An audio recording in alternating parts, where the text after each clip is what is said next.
ರಾಜ್ಯದಲ್ಲಿ ಕರವೇ ಕನ್ನಡ ಸಮರವನ್ನ ಸಾರಿದೆ. ಕನ್ನಡ ನಾಡಿನಲ್ಲಿ ಕನ್ನಡಕ್ಕಾಗಿ ಪ್ರತಿಭಟನೆ. ಹಿರಿಯ ಪೊಲೀಸ್ ಅಧಿಕಾರಿಗಳೊಂದಿಗೆ ಗೃಹ ಸಚಿವರು ತುರ್ತು ಸಭೆಯನ್ನು ನಡೆಸಿದ್ದಾರೆ. ಗೃಹ ಸಚಿವ ಪರಮೇಶ್ವರ್ ನಿವಾಸದಲ್ಲಿ ಮಹತ್ವದ ಮೀಟಿಂಗ್ ಆಗಿದೆ. ಬೆಂಗಳೂರು ಪೊಲೀಸ್ ಆಯುಕ್ತ ದಯಾನಂದ್ ಅವರು ಇದರಲ್ಲಿ ಭಾಗಿಯಾಗಿದ್ದಾರೆ. ರಾಜ್ಯದಲ್ಲಿ ಕರವೇ ಕನ್ನಡ ಸಮರವನ್ನ ಸಾರಿರುವಂತಹದ್ದು. ಇಂಗ್ಲಿಷ್ನ ನಾಮಫಲಕಗಳ ವಿರುದ್ಧ ಪ್ರತಿಭಟನೆಯ ಅಸ್ತ್ರವನ್ನ ಪ್ರಯೋಗಿಸಿದೆ. ನಿನ್ನೆ ಬೆಂಗಳೂರಿನಲ್ಲಿ ಏನೆಲ್ಲ ಆಯ್ತು ಅನ್ನೋದನ್ನ ನೋಡಿದ್ವಿ. ಪ್ರತಿಭಟನೆ ಆಯ್ತು, ಕಲ್ಲು ತೂರಾಟ ಆಯ್ತು, ಪೊಲೀಸರು ಲಾಠಿ ಚಾರ್ಜ್ ಅನ್ನ ಮಾಡಿದ್ರು, ಇಂಗ್ಲಿಷ್ ಬೋರ್ಡ್ಗಳನ್ನು ಒಡೆದು ಹಾಕುವಂತಹ ಕೆಲಸ ಆಯ್ತು. ಅದಾದ್ಮೇಲೆ ನಾರಾಯಣಗೌಡರ ಬಂಧನ ತಡರಾತ್ರಿ ಆಯ್ತು. 29 ಕಾರ್ಯಕರ್ತರನ್ನ ಪೊಲೀಸರು ಬಂಧಿಸಿದ್ದು ಆಯ್ತು. ನ್ಯಾಯಾಂಗ ಬಂಧನಕ್ಕೂ ಕೂಡ ಅವರನ್ನು ಒಪ್ಪಿಸುವಂತಹ ಕೆಲಸ ಆಯ್ತು. ಬಟ್ ಇವತ್ತು ಕೂಡ ಪ್ರತಿಭಟನೆಯ ಕಾವು ಜಾಸ್ತಿ ಆಗುವಂತಹ ಸಾಧ್ಯತೆ. ಆ ನಿಟ್ಟಿನಲ್ಲಿ ಮುಂಜಾಗೃತಾ ಕ್ರಮದ ದೃಷ್ಟಿಯಲ್ಲಿ ಗೃಹ ಸಚಿವರು ಸಭೆಯನ್ನು ನಡೆಸಿದ್ದಾರೆ. ಮತ್ತಷ್ಟು ಡೀಟೇಲ್ಸ್ ಅನ್ನು ಕೊಡ್ತಾರೆ ನಮ್ಮ ಪ್ರತಿನಿಧಿ ರಾಘು, ನೇರ ಸಂಪರ್ಕದಲ್ಲಿ ಜಾಯ್ನ್ ಆಗಿದ್ದಾರೆ.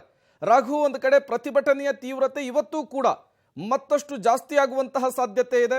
ಈ ಬೆನ್ನಲ್ಲೇ ಗೃಹ ಸಚಿವರ ಒಂದು ಮಹತ್ವದ ಮೀಟಿಂಗ್ ಅನ್ನ ಮಾಡಿದ್ದಾರೆ ತಮ್ಮ ನಿವಾಸದಲ್ಲಿ. ಈ ಸಭೆಯಲ್ಲಿ ಯಾರೆಲ್ಲ ಭಾಗಿಯಾಗಿದ್ರು, ಯಾವ ವಿಚಾರಕ್ಕೆ ಏನೆಲ್ಲ ನಿರ್ಧಾರಕ್ಕೆ ಬಂದ್ರು ಅಂತ ಹೇಳಿ ಈ ಸಭೆಯಲ್ಲಿ ರಾಘು.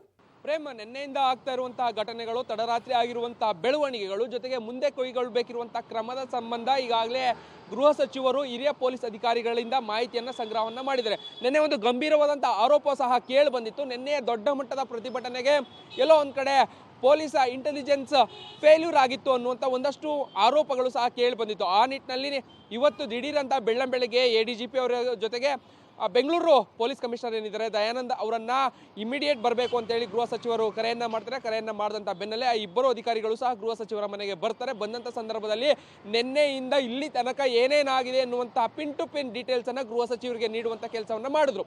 ಬಹಳ ಪ್ರಮುಖವಾಗಿ ನಿನ್ನೆಯ ಆ ದೊಡ್ಡ ಮಟ್ಟದ ಪ್ರತಿಭಟನೆ ತೀವ್ರತೆ ಆಗಲಿಕ್ಕೆ ಕಾರಣ ಏನು ಅನ್ನುವಂಥ ಅಂಶವನ್ನ ಬೆಂಗಳೂರಿನ ಕಮಿಷನರ್ ಏನಿದ್ದಾರೆ ಅವರಿಂದ ಸಂಪೂರ್ಣವಾದಂತಹ ಮಾಹಿತಿಯನ್ನ ಸದ್ಯ ಇವತ್ತು ಬೆಳ್ಳಂಬೆಳಗ್ಗೆ ಗೃಹ ಸಚಿವರು ತೆಗೆದುಕೊಂಡಿದ್ದಾರೆ.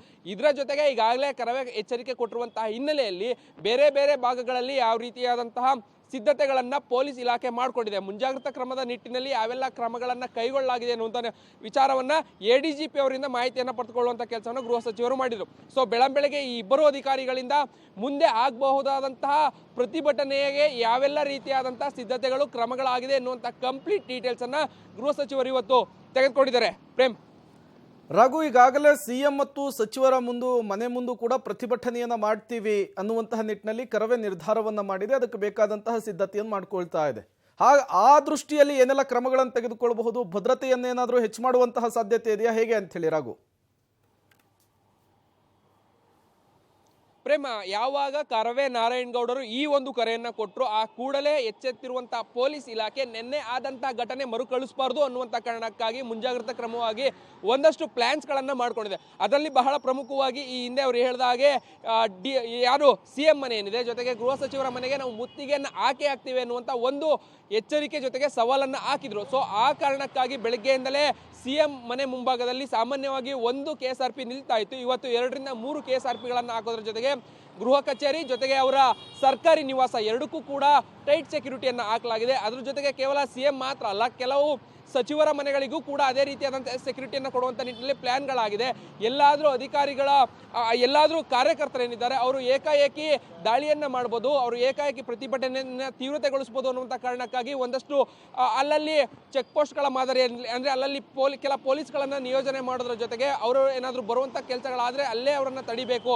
CM ಮನೆ ಮುಂಭಾಗಕ್ಕಾಗಲಿ ಗೃಹ ಸಚಿವರ ಮನೆ ಮುಂಭಾಗಕ್ಕಾಗಲಿ ಅವರನ್ನು ಹೋಗೋದಕ್ಕೆ ಬಿಡಬಾರ್ದು ಅನ್ನುವಂಥ ಕಾರಣಕ್ಕಾಗಿ ಒಂದಷ್ಟು ಪ್ಲಾನ್ಗಳನ್ನು ಸದ್ಯ ಈಗಾಗಲೇ ಪೊಲೀಸ್ ಇಲಾಖೆ ಮಾಡ್ಕೊಂಡಿರುವಂಥದ್ದು. ಅದೇ ನಿಟ್ಟಿನಲ್ಲಿ ಪೊಲೀಸ್ ಫೋರ್ಸ್ಗಳನ್ನು ಕೂಡ ಆ ಭಾಗಗಳಲ್ಲಿ ಹೆಚ್ಚಿಗೆ ಮಾಡಿಕೊಂಡಿದೆ. ಬ್ಯಾರಿಕೇಡ್ಗಳನ್ನಾಗಿರ್ಬೋದು, ಜೊತೆಗೆ ಅಲ್ಲಿ ಬರುವಂತಹ ಒಂದಷ್ಟು ಕಾರ್ಯಕರ್ತರು ಏನಾದರೂ ಮುತ್ತಿಗೆಗೆ ಪ್ರಯತ್ನವನ್ನು ಪಟ್ಟರೆ ಅವರನ್ನ ಆದಷ್ಟು ಬೇಗ ವಶಕ್ಕೆ ಪಡಿಬೇಕು ಅನ್ನುವಂಥ ನಿಟ್ಟಿನಲ್ಲಿ ಒಂದಷ್ಟು BMTC ಬಸ್ಗಳು ಎಲ್ಲವನ್ನ ಸಹ ಸದ್ಯ ಈಗಾಗಲೇ ಪೊಲೀಸ್ ಇಲಾಖೆ ಪ್ಲಾನ್ ಅನ್ನ ಮಾಡಿಕೊಂಡು ಆಯಾ ಭಾಗದಲ್ಲಿ ನಿಯೋಜನೆ ಮಾಡುವಂತ ಕೆಲಸವನ್ನ ಮಾಡಿದೆ. ಸೊ ಈ ನಿಟ್ಟಿನಲ್ಲಿ ಏನಾದರೂ ಇದನ್ನ ದಾಟಿ ಮುಂದಕ್ಕೆ ಬರುವಂತ ಪ್ರಯತ್ನವನ್ನ ಮಾಡಿದ್ರೆ ಅವರನ್ನ ವಶಕ್ಕೆ ಪಡೆಯುವಂತ ನಿಟ್ಟಿನಲ್ಲಿ ಪ್ಲಾನ್ಗಳಾಗಿದೆ. Prem, okay, thank you Raghu ತಮ್ಮೆಲ್ಲ ಮಾಹಿತಿಗಾಗಿ.